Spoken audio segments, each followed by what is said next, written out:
কাছে একটা বলবেন যে দল আওয়ামী লীগ কি আসলেই তখন এক্সিস্ট করতো? দল আওয়ামী লীগের মধ্যে ভালো মানুষও আছে, খারাপ মানুষ, সব দলই আছে, সব ধর্মেই আছে। প্রশ্ন হচ্ছে যে আওয়ামী লীগ বঙ্গবন্ধুকে ব্যবহার করে, মুক্তিযুদ্ধের চেতনাকে ব্যবহার করে এত বড় ফ্যাসিজম কায়েম করলো, আওয়ামী লীগের ভেতর থেকে কোনো ধরনের একটা প্রোটেস্ট আসেনি?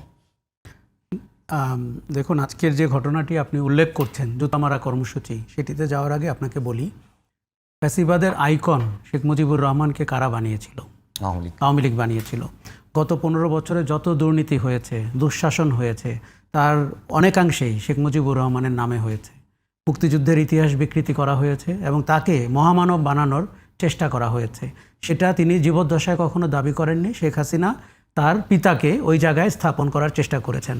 মুক্তিযুদ্ধের অন্যান্য যারা নায়ক ছিল তাদেরকে ইতিহাস ধূলিসাৎ করে এক ব্যক্তির ইতিহাস দাঁড় করানোর চেষ্টা করেছে আওয়ামী লীগ। এই কারণে আপনি যখন 5ই অগাস্টে গণ অভ্যুত্থানটি হয়, কেন সারা দেশে তার ভাস্কর্যগুলো ভাঙা হলো, এর পক্ষে যদি আপনি কার্যকরণগুলো দেখেন, সেটি কিন্তু এইটা। আজকে যখন আমরা কথা বলছি তখন কিন্তু তার অসমাপ্ত আত্মজীবনী নাকি পুলিশের আইজি পাটোয়ারি সে লিখে দিয়েছে এবং 127 জন মিলে লিখেছে। পাটোয়ারি আইজি হয়েছে বিনিময়ে 127 জন নাকি 1 কোটি টাকা করে পেয়েছে এবং অ্যাপার্টমেন্ট পেয়েছে। একটি চ্যানেলের এক্সক্লুসিভ রিপোর্ট, এবং তারা দলিল দস্তাবেজ দেখাচ্ছে। কারণ পাটোয়ারি তখন আপনার স্পেশাল ব্রাঞ্চের হেড ছিলেন, 9 বছর ছিলেন। এখন এই জিনিসগুলো শোনেন, আপনার কাছে তিতা হলেও আপনাকে ইতিহাস এবং সত্য অনুসন্ধানের দিকে নজর দিতে হবে।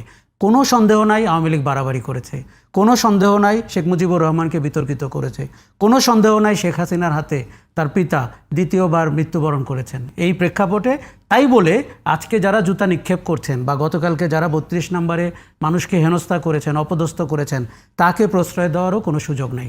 দেখুন, ফ্যাসিবাদের একটা চরিত্র হচ্ছে ফ্যাসিবাদ প্রতিরোধ করতে গিয়েও আপনি ফ্যাসিবাদী হয়ে উঠতে পারেন, এবং আমরা সেই প্রবণতা দেখতে পাচ্ছি।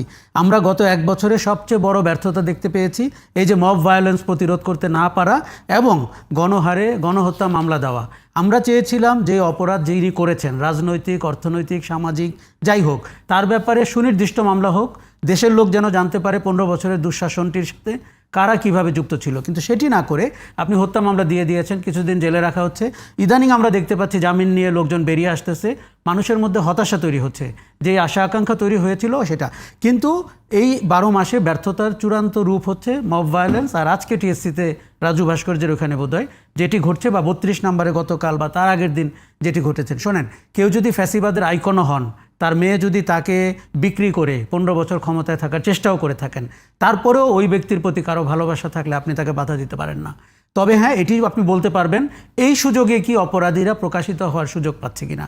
কোন অপরাধীরা? যারা গণহত্যা করেছেন, সেই যে হোম মিনিস্টার কামাল অথবা ওবায়দুল কাদের অথবা নানক, এই যে চিহ্নিত সন্ত্রাসীরা যারা দেশ দখল করেছিলেন অনির্বাচিতভাবে, তারা কি 15 আগস্টকে পুঁজি করে সামনে আসছেন কিনা? কাছে ভাই একটা বলবেন যে আপনি বলছেন যে মানে গণহারে গণহত্যা মামলা, ঠিক আছে, এটা তো নিঃসন্দেহে খারাপ। আপনি যদি শুধুমাত্র সরাসরি পুলিশ ছাড়া হত্যাকাণ্ডে তো ওই রকম অংশগ্রহণ করতে কাউকে দেখা যায়নি, তাহলে যারা এই হত্যাকাণ্ড ঘটানোর জন্য পলিসি সাপোর্ট থেকে শুরু করে, ফিনান্সিয়াল সাপোর্ট থেকে শুরু করে সার্বিক সাপোর্টগুলো ইনশিওর করলো, তাদের কি বিচারের আওতায় আনার কোনো সুযোগ আছে? না, আমি কিন্তু আমি জুলাই আগস্টের রাস্তায় ছিলাম। হ্যাঁ, পুলিশ, বিডিআর এবং আপনার পুলিশের অন্যান্য বাহিনীর সাথে ছাত্রলীগকে আমরা দেখেছি, যুবলীগকে দেখেছি, এমপিদের দেখেছি, নারায়ণগঞ্জের শামীম ওসমানকে দেখেছি অস্ত্র হাতে। শুধুমাত্র যারা অস্ত্র হাতে মাঠে ছিল অথবা কিন্তু আপনার মনে রাখতে হবে যারা পলিসি সাপোর্ট দিয়ে সার্বিক সাপোর্ট। এখানে আমি বলি, আপনার যখন দেশে গণহত্যা হয় তখন সুপ্রিম কমান্ড কার ছিল? শেখ হাসিনা।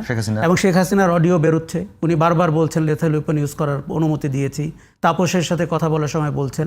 অতএব যতগুলো হত্যাকাণ্ড হয়েছে তার নৈতিক দায় কিন্তু শেখ হাসিনার। তারপরে ছিলেন কে? Home minister Kamal. তারপরে ছিলেন কে? আইজি। এই যে চৌধুরী মামুন যে রাজসাক্ষী হয়েছেন, উনি তো দায় স্বীকার করে রাজসাক্ষী হয়েছেন। কাজে আপনি যদি চেইন অফ কমান্ডের দিক থেকে দেখেন, গণহত্যার জন্য আপনার সিরিজ আকারে, সিরিয়ালি আপনি অনেক মানুষকে সামনে আনতে পারেন। তার সাথে যুক্ত হবে যারা অর্থনৈতিকভাবে সাহায্য করেছে, যারা গণহত্যার পরিকল্পনা করেছে, যারা বিভিন্ন বিশ্ববিদ্যালয়ে, এমনকি শিক্ষকরা যারা প্রশ্রয় দিয়েছে আইন শৃঙ্খলা বাহিনীকে তার ক্যাম্পাসে স্টুডেন্টদেরকে হত্যা করতে। আমরা মোটামুটি সবগুলো পাবলিক বিশ্ববিদ্যালয়ে ওই চিত্র দেখতে পেয়েছি। দেখুন, 1 বছর আগে ঘটে যাওয়া এরকম একটি ঘটনার সমস্ত ফুটেজ আমাদের কাছে আছে, ছবি আছে, ভিডিও আছে, প্রতিদিন আপনি সামাজিক যোগাযোগ মাধ্যমে দেখতে পান। কাজেই এই মামলার এই গণ অভ্যুত্থানের অপরাধীদের যদি আপনি শাস্তি না দিতে পারেন, সেটি একটি চরম ব্যর্থতা হবে। এবং আমার ধারণা বাংলাদেশের মানুষ এর চেয়ে বেশি হতাশ আর কখনো হবে না, কেননা এটা 1971 সাল না, যেখানে তথ্য উপাত্ত আপনি কম পান, এটা 24 সাল। কঠিন, হ্যাঁ। কাজে এই জায়গাটিতে যেতে হবে, কিন্তু এর ব্যর্থতার কোনো কিছুই নতুন ফ্যাসিবাদের উত্থানে আপনাকে কোনো যুক্তি দেয় না এবং এতে প্রশ্রয় দেওয়ার কোনো সুযোগ নেই।